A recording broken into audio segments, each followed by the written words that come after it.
Assalamualaikum warahmatullahi wabarakatuh.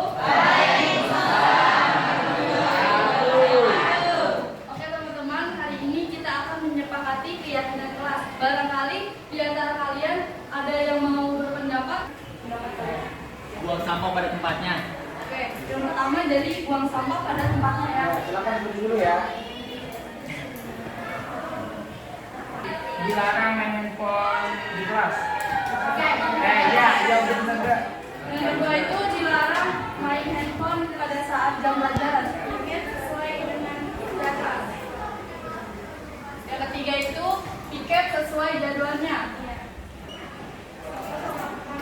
Gas sehari 1.000 aja, jangan selalu dulu 2.000. Nggak bisa dicil. Oh, Buangkan dicicil ya. uang kas berarti dicicil per hari 1.000. Berdoa sebelum proses pembelajaran dimulai. Oke, berdoa sebelum proses pembelajaran dimulai. Tidak boleh mengambil pulpen orang ya atau barang orang karena di shaming di kelas. Ya, jadi beli. Batal waktu.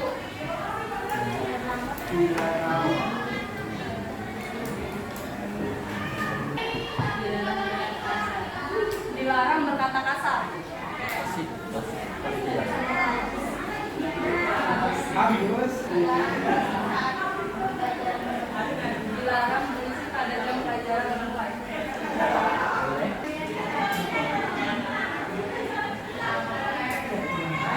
Berpakaian yang rapi dan menggunakan atribut yang lengkap.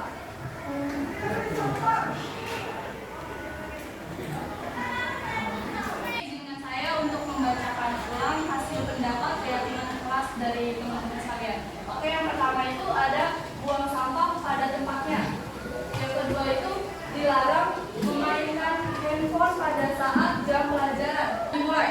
Yang ke-11 berpakaian yang rapi dan memakai atribut yang lengkap. Semuanya sudah sepakat tentang keyakinan kelas di sini? Oke. Yang mau tambahkan?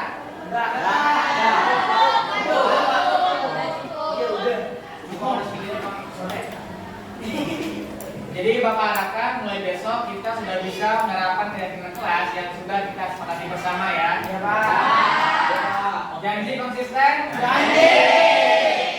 Nah, silakan tutup. Oke, terima kasih atas perhatiannya. Saya tutup. Wassalamualaikum warahmatullahi wabarakatuh.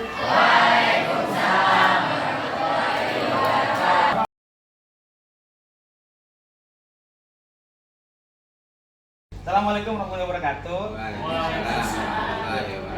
Jadi berdasarkan tugas guru penggerak yang kemarin, saya diminta untuk melakukan pengimbasan mengenai budaya positif di sekolah. Nah, salah satu budaya positif sekolah yang sering saya temui di sini adalah bagaimana siswa itu datang tepat waktunya. Bisa kita temui bahwa siswa kita itu jarang banget yang terlambat. Sekalipun ada, itu jumlahnya sedikit. Nah, kedepannya budaya seperti ini bisa kita kembangkan lagi supaya sebagian besar atau mungkin semuanya datang tepat waktu ke sekolah. Selain itu, salah satu budaya positif kita di sekolah itu sebenarnya siswa itu udah terbiasa untuk buang sampah pada tempatnya.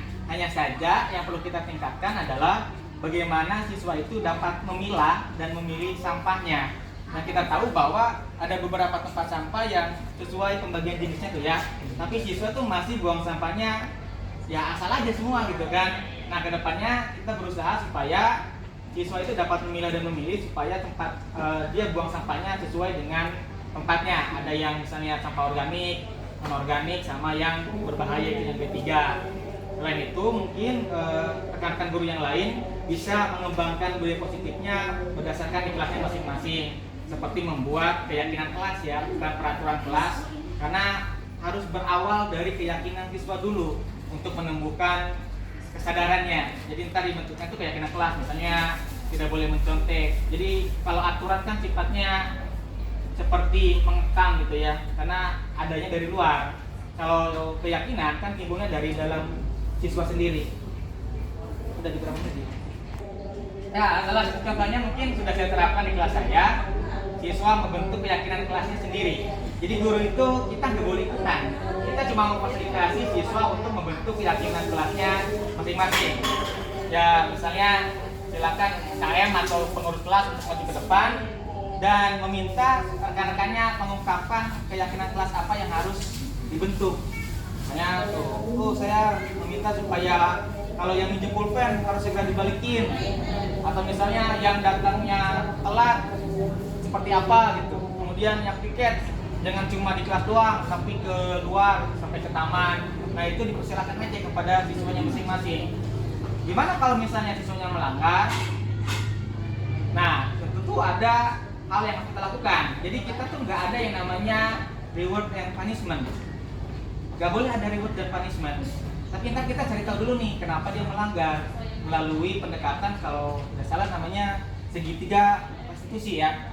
Pertama kita tanyakan dulu kenapa dia kayak begitu, kemudian kita validasi kesalahan dengan bilang ya Bapak dulu pernah kayak gitu, dan kemudian nah yang tahap yang terakhir itu siswa menumbuhkan kesadarannya kayak seperti apa, misalnya dia sadar dia salah dan dia mau melakukan solusinya seperti apa. Jadi solusinya jangan berasal dari kita. Saya sampaikan, selebihnya Bapak Ibu bisa kembangkan budaya positif di sekolah.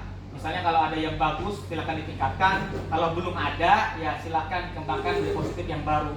Terima kasih. Assalamualaikum.